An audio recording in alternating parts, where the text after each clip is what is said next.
Vous saviez que des millions de vies ont été perdues dans l'un des chapitres les plus sombres de l'histoire de l'Ukraine?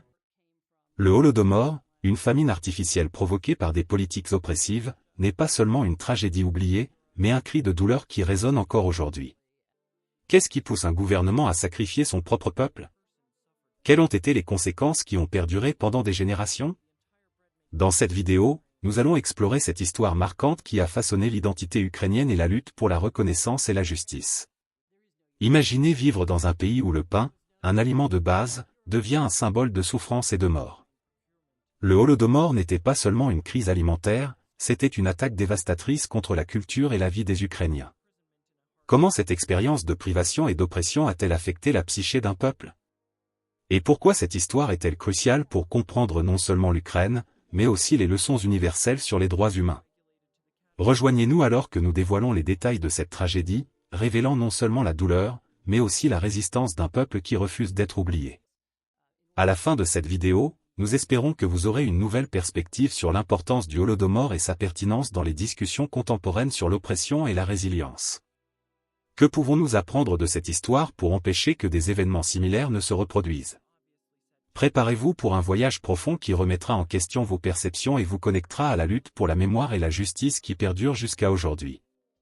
Si vous aimez l'histoire, abonnez-vous à la chaîne. Mais avant, commentez ici d'où dans le monde vous regardez cette vidéo.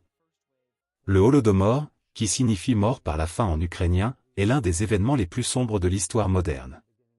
Entre 1932 et 1933, des millions d'Ukrainiens ont été victimes d'une famine de masse résultant de politiques de collectivisation brutale mises en œuvre par le régime de Joseph Staline. Le manque de compréhension et de reconnaissance du Holodomor au fil des ans a généré un débat continu sur sa classification en tant que génocide et sa mémoire dans la société contemporaine. Pour comprendre la complexité et la profondeur de cette tragédie, nous examinerons 10 sujets pertinents qui éclairent les diverses dimensions du Holodomor. Pour comprendre le Holodomor, il est fondamental de considérer le contexte historique et politique de l'Ukraine dans les années 1930. Après la révolution russe de 1917, l'Ukraine est devenue partie de l'Union soviétique, où elle a fait face à une lutte constante pour l'autonomie et la reconnaissance. La collectivisation forcée, l'une des principales politiques de Staline, a été mise en œuvre avec la promesse qu'elle rendrait l'agriculture plus efficace et augmenterait la production. Cependant, les conséquences de cette politique ont été catastrophiques. La collectivisation visait à éliminer la propriété privée de la terre et à unir les petits agriculteurs en grandes fermes collectives. La mise en œuvre de ces politiques a été brutale, entraînant une résistance généralisée parmi les paysans, qui s'opposaient à la perte de leur propriété et à l'interférence du gouvernement dans leur vie. Le régime soviétique, déterminé à consolider son pouvoir, a répondu par la répression, la déportation et la violence. Cet environnement d'oppression et de peur a préparé le terrain pour la famine qui a suivi. Staline et son gouvernement voyaient également l'Ukraine comme un grenier agricole vital pour l'Union soviétique et, par conséquent, la collectivisation était considérée comme un moyen de garantir la sécurité alimentaire de l'État. Cependant, cette vision utilitaire a ignoré les besoins et les droits des paysans, conduisant à une déconnexion tragique entre les politiques du gouvernement et la réalité vécue par la population. Les politiques agricoles désastreuses ont été l'une des principales causes de la famine de masse qui s'est répandue dans la région. En résumé, le contexte historique et politique du Holodomor a été marqué par l'oppression et le contrôle étatique. La collectivisation, au lieu d'améliorer la vie des paysans, a entraîné souffrance et mort, configurant un scénario où la famine allait devenir une tragédie de grande envergure.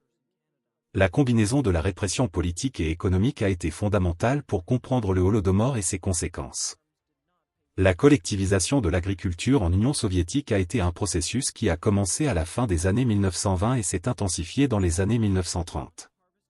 Sous le prétexte de moderniser l'agriculture et d'augmenter la production, le gouvernement de Staline a imposé la transformation des petites propriétés agricoles en collectif. Ces politiques ont été justifiées par l'idée que l'agriculture collective serait plus efficace et capable de soutenir la croissance industrielle du pays. Cependant, la mise en œuvre de ces politiques a été marquée par une approche agressive et coercitive. Le gouvernement n'a pas seulement forcé les paysans à se regrouper en collectif, mais a également confisqué leurs terres, outils et biens. Les personnes qui résistaient étaient souvent accusées de sabotage de la collectivisation et étaient punies sévèrement.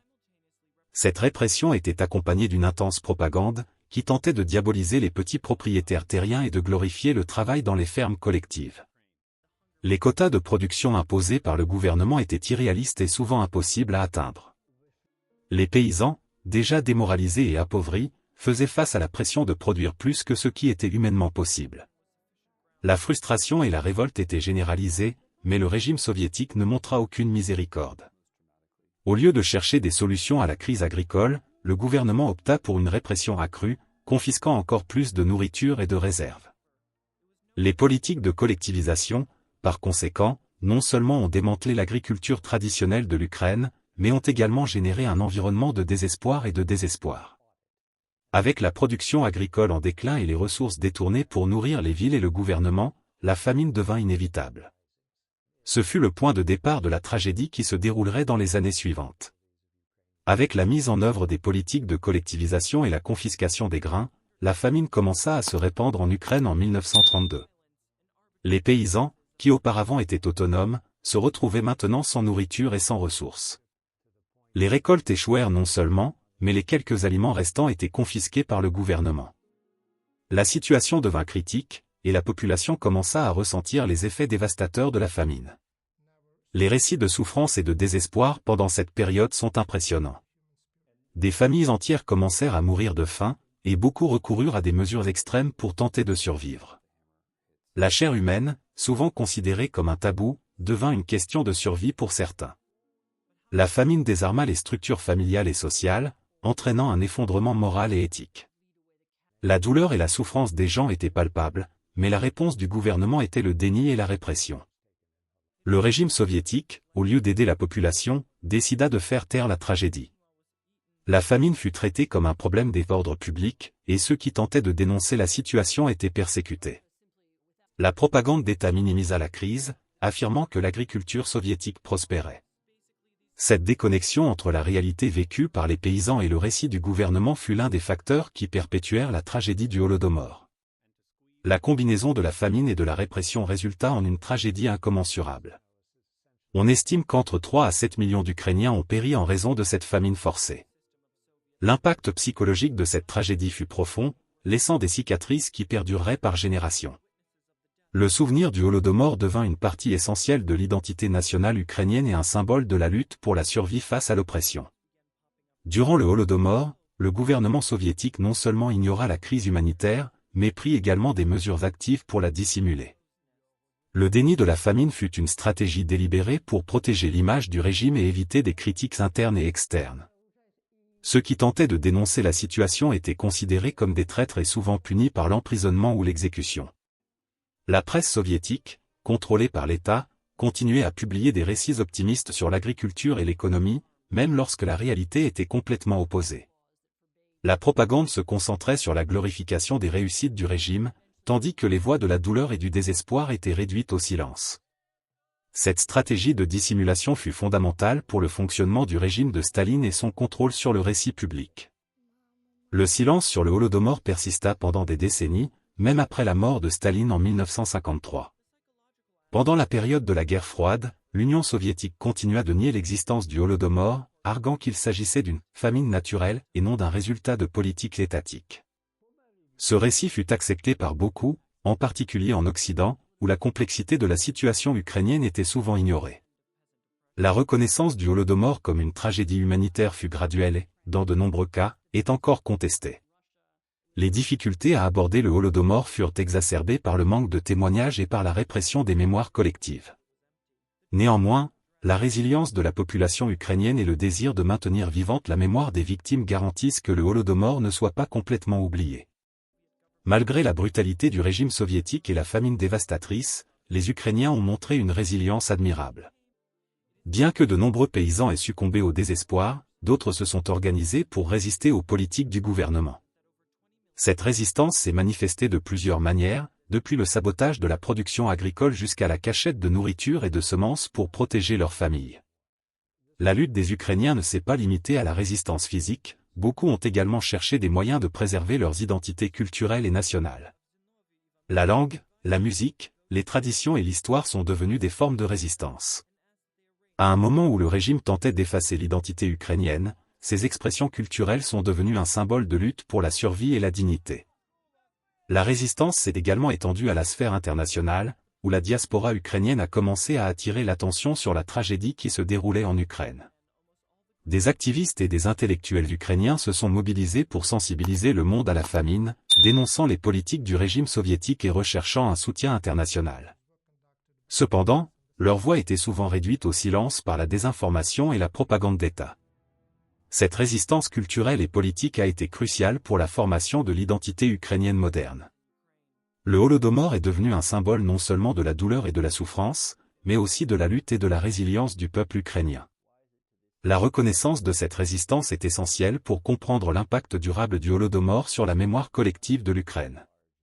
Le Holodomor a eu un impact dévastateur sur la démographie de l'Ukraine, entraînant une perte significative de la population. On estime que des millions de personnes sont mortes, et la population rurale a été particulièrement touchée.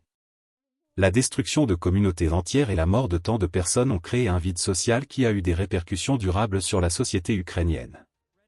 En plus de la perte de vie, le Holodomor a également causé un effondrement des structures familiales et communautaires.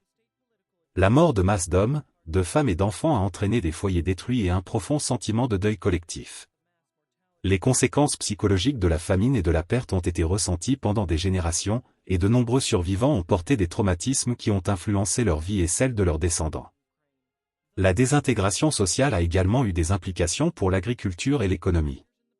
La pénurie de main-d'œuvre qualifiée a compliqué la récupération des terres agricoles après le Holodomor. Les communautés qui autrefois prospéraient ont été laissées en ruine, et le manque de confiance dans les institutions d'État a affecté le développement économique de la région pendant de nombreuses années. L'impact démographique et social du Holodomor est un rappel sombre de la fragilité de la vie et de l'importance des communautés. Alors que l'Ukraine s'efforce de guérir les blessures du passé et de rechercher la vérité sur le Holodomor, il est vital de reconnaître la souffrance des victimes et les leçons qui peuvent être tirées de cette tragédie. La mémoire du Holodomor est devenue un élément central de l'identité ukrainienne, reflétant à la fois la douleur et la résilience du peuple. Après l'indépendance de l'Ukraine en 1991, un effort renouvelé a été fait pour reconnaître et honorer les victimes du Holodomor.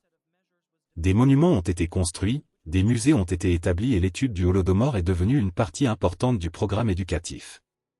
La préservation de la mémoire du Holodomor est essentielle pour éviter que la tragédie soit oubliée. Annuellement, le 25 novembre, l'Ukraine et la diaspora ukrainienne observent une journée de commémoration pour les victimes du Holodomor.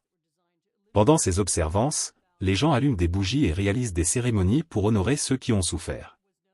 Ces actes de mémoire ne servent pas seulement de tribut aux victimes, mais aident également à éduquer les nouvelles générations sur l'histoire et ses implications. De plus, le Holodomor est souvent utilisé comme un outil pour sensibiliser à l'oppression et aux droits humains. La lutte pour la justice et la reconnaissance des victimes du Holodomor se poursuit, avec des efforts pour que le génocide soit reconnu dans le monde entier.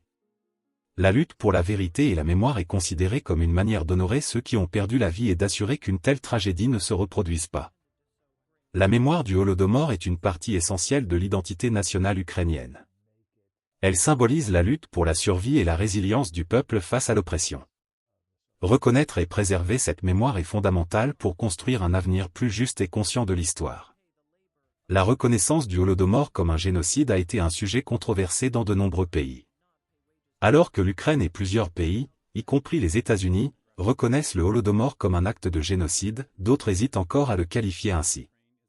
Le débat sur la classification du Holodomor en tant que génocide tourne autour de questions politiques, historiques et diplomatiques. La résistance à l'acceptation du Holodomor comme génocide peut être attribuée à une série de facteurs, y compris les complexités de l'histoire soviétique et les relations internationales contemporaines. Certains soutiennent que, pour être classé comme génocide, il doit y avoir une intention claire d'éliminer un groupe ethnique. Cependant, d'autres affirment que les politiques de Staline visaient spécifiquement la population ukrainienne et que les conséquences étaient clairement génocidaires. La polémique sur la reconnaissance du Holodomor reflète également les tensions politiques entre l'Ukraine et la Russie. La narration russe minimise souvent ou nie le Holodomor, arguant qu'il s'agissait d'une crise naturelle et non d'une politique délibérée. Cette négation ne fait pas seulement abstraction de la souffrance des victimes, mais empêche également un dialogue honnête sur l'histoire. La reconnaissance du Holodomor comme génocide est cruciale pour l'Ukraine, car elle représente une étape importante dans la quête de justice et de réparation. La lutte pour la vérité et la reconnaissance est une partie fondamentale de l'identité nationale ukrainienne et reflète la résilience du peuple face à l'oppression. L'héritage du Holodomor continue d'influencer l'Ukraine contemporaine de plusieurs manières. La mémoire des victimes est un élément central dans la construction de l'identité nationale, et la reconnaissance du Holodomor comme un génocide est un aspect important du discours public. La lutte pour la vérité et pour la justice concernant le Holodomor est considérée comme une manière d'honorer les victimes et d'assurer qu'une telle tragédie ne se reproduise pas. L'expérience du Holodomor a également façonné la perception de l'Ukraine par rapport à son histoire et à son rôle dans le monde. Le souvenir du Holodomor est souvent utilisé pour promouvoir l'importance des droits humains et de la dignité humaine. Le peuple ukrainien s'efforce de garantir que la mémoire du Holodomor soit préservée et que les leçons de l'histoire soient apprises. De plus, l'expérience du Holodomor a engendré un sens de solidarité parmi les Ukrainiens, tant à l'intérieur qu'à l'extérieur du pays. La lutte pour la mémoire et pour la vérité est devenue une cause commune, unissant des personnes de différentes origines et expériences dans un effort pour honorer les victimes et promouvoir la justice. La diaspora ukrainienne joue un rôle important dans la préservation de la mémoire du Holodomor, veillant à ce que les histoires des victimes ne soient pas oubliées. L'héritage du Holodomor est une partie fondamentale de l'identité ukrainienne contemporaine. Il symbolise la lutte pour la survie et la résilience du peuple face à l'oppression.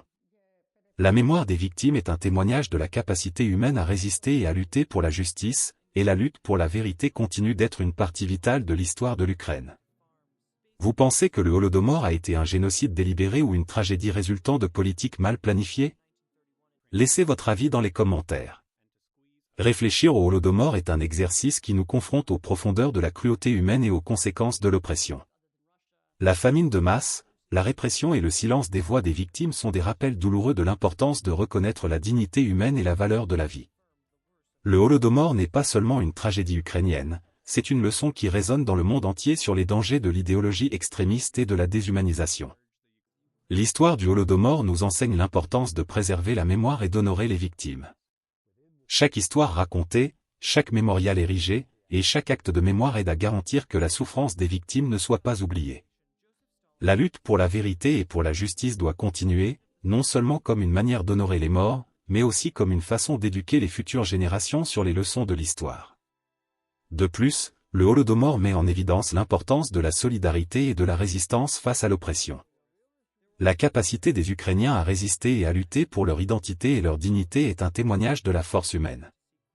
Cette résilience doit être célébrée et mémorisée, non seulement comme une réponse à une tragédie, mais comme un symbole de la lutte continue pour la liberté et les droits humains. En fin de compte, le Holodomor est un rappel que l'histoire doit être confrontée et comprise afin que nous puissions construire un avenir meilleur. La lutte pour la vérité, pour la reconnaissance et pour la justice est un héritage que nous devons tous porter, non seulement en tant qu'Ukrainiens, mais en tant qu'êtres humains. Puissions-nous apprendre des leçons du passé et nous efforcer de garantir qu'une telle tragédie ne se reproduise jamais. Il existe de nombreuses histoires sombres et intrigantes sur le passé. Si vous souhaitez en savoir plus, cliquez sur la vidéo qui apparaît sur votre écran. Abonnez-vous à la chaîne pour rester informé de tout. Merci d'avoir regardé. À bientôt.